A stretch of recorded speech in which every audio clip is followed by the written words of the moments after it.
Hello friends, நம்ம இன்னைக்கு என்ன ரெசிபி பார்க்க போறோம் அப்படின்னா கொண்டக்கடலை காரக்குழம்பு தாங்க பார்க்க போறோம். கொண்டக்கடலையை குக்கர்ல வச்சு 4 விசில் விட்டு வேக வச்சு எடுத்து வச்சிருக்கேன். இந்த அளவுக்கு வெந்திருந்தா போதும். அடுத்தது நம்ம குழம்புல போடும்போது இன்னும் வெந்துடும், சாப்பிட்டா சூப்பரா இருக்கும். வாங்க எப்படி செய்யலான்னு பார்க்கலாம். ஸ்டவ் ஆன் பண்ணி மண் சட்டி வச்சிருக்கேன். நல்லெண்ணெய் ஒரு 3 ஸ்பூன் விட்டுருக்கேன். கடுகு உளுத்தம்பருப்பு 1/2 ஸ்பூன், வெந்தயம் 1/2 ஸ்பூன். நல்லா எண்ணெய் காஞ்சி நல்லா பொரிஞ்சு வெடிச்சு வரட்டும்.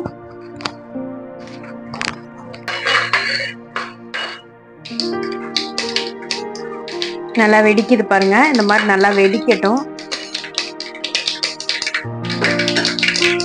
கடுகு வெந்தயமும் பொரிஞ்சு வந்ததுக்கு அப்புறம் ஒரு கருவேப்பிலை கொத்து சேர்த்துருக்கேன். அடுத்தது ஒரு பல்லாரி வெங்காயம் கட் பண்ணி வச்சிருந்தது சேர்த்துக்கலாம். மீடியமாக கட் பண்ணி வச்சிருக்கேன். ரொம்ப பொடிசாவும் இல்லாமல் ரொம்ப பெருசாகவும் இல்லாமல் இந்த மாதிரி மீடியமாக கட் பண்ணி வச்சிருக்கிறேன். 1 ரவுண்டா நல்லா இதில் சேர்த்து வதக்கிக்கலாம். வெங்காயம் இந்த அளவுக்கு வதங்கினதுக்கப்புறம் ஒரு 10-15 பல்லு பூண்டு சேர்த்துருக்கேன். இதையும் சேர்த்து நல்லா வதக்கிக்கலாம்.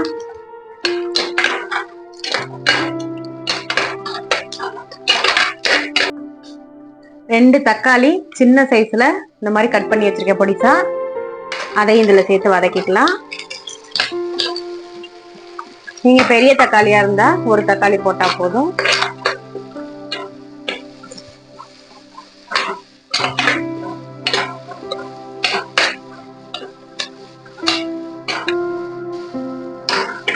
இந்த மாதிரி தக்காளி நல்லா கொலைய வதக்கி விட்டுருங்க. வதக்கி விட்டதுக்கு அப்புறம் நம்ம இப்போ மசாலா சேர்த்துக்கலாம். 1/4 ஸ்பூன் மஞ்சள் தூள், 2 ஸ்பூன் தனி மிளகாய் தூள்,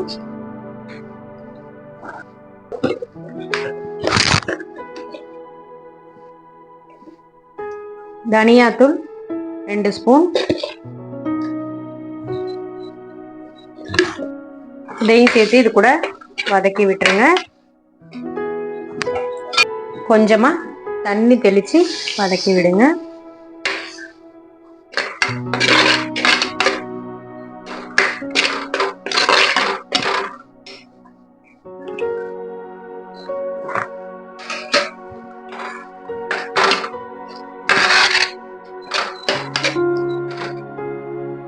இந்த மசாலாலாம் இந்த மாதிரி கொதிச்சு கொஞ்சம் லைட்டா எண்ணெய் பிரிஞ்சு வந்ததுக்கு அப்புறம் நம்ம காய்கறி இது கூட கத்திரிக்காயும் உருளைக்கிழங்கும் கட் பண்ணி இதுல சேர்த்திருக்கேன். இதை அலசிட்டு நம்ம இது கூட சேர்த்து வதக்க போறோம்.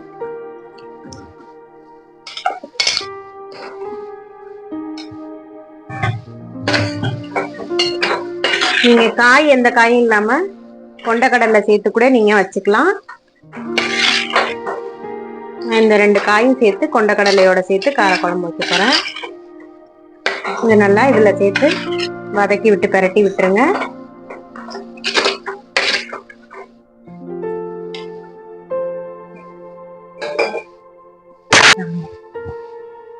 அடுத்தது இந்த வேக வச்ச சுண்டலையும் நம்ம தண்ணியோடவே இதுல சேர்த்துட்டோம். எல்லாத்தையும் ஒண்ணு சேர்த்து கலக்கி விட்டுருங்க.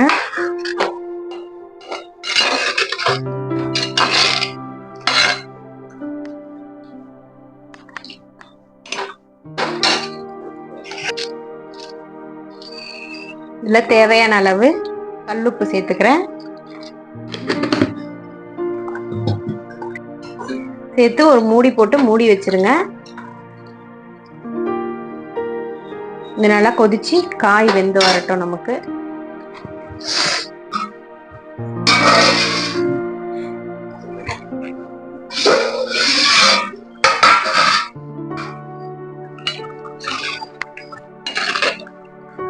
நல்லா கொதிச்சு வந்திருக்கு பாருங்க. இந்த ஸ்டேஜ்ல நம்ம ஒரு நெல்லிக்காய் சைஸ்க்கு புளி ஊற வச்சிருந்தேன், அதை கரைச்சி எடுத்துட்டு வந்திருக்கேன். அதை இதில் ஊற்றிக்கலாம்.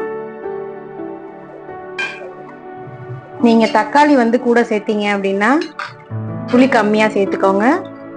தக்காளி கம்மியா ஒன்று சேர்த்துட்டு புளியை கொஞ்சம் எக்ஸ்ட்ரா சேர்த்துக்கிட்டிங்கன்னா குழம்பு சூப்பரா இருக்கும். நான் தக்காளி 2 தக்காளி சேர்த்ததுனால புளி கம்மியா சேர்த்துருக்கேன்.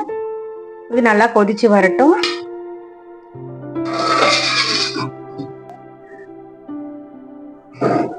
குழம்பு கொதிச்சிட்டு இருக்க நேரத்துல 2 ஸ்பூன் தேங்காய் சின்ன மிக்ஸி ஜார்ல போட்டிருக்கேன் துருவுனது, 1/4 ஸ்பூன் ஜீரகம், 1/4 ஸ்பூன் மிளகு சேர்த்து இதை கொஞ்சம் நைஸா அரைச்சிட்டு வந்துடலாம். நல்லா குழம்பு கொதிச்சு நல்லா காயெல்லாம் வெந்து நல்லா சுண்டி வந்துருச்சு பாருங்க. இந்த ஸ்டேஜ்ல நம்ம தேங்காய் அரைச்சிட்டு வந்தது, மிளகு ஜீரகத்தோட அரைச்சிட்டு வந்ததை இதுல சேர்த்துக்கலாம்.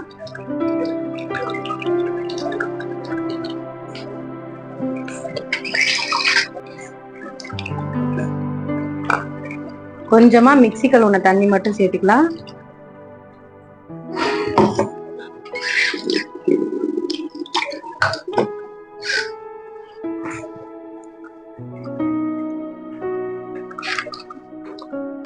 நல்லா கலந்து விட்டுருங்க.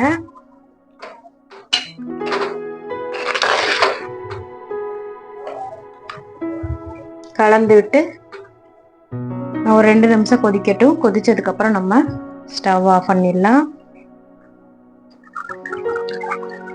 நல்லா 2 நிமிஷம் கொதிச்சிருச்சு. தேங்காய் ஊற்றினதுக்கு அப்புறம் அந்த மிளகு ஜீரகம் வாசனை, அந்த பூண்டோட வாசனைலாம் நமக்கு சூப்பரா இருக்குங்க.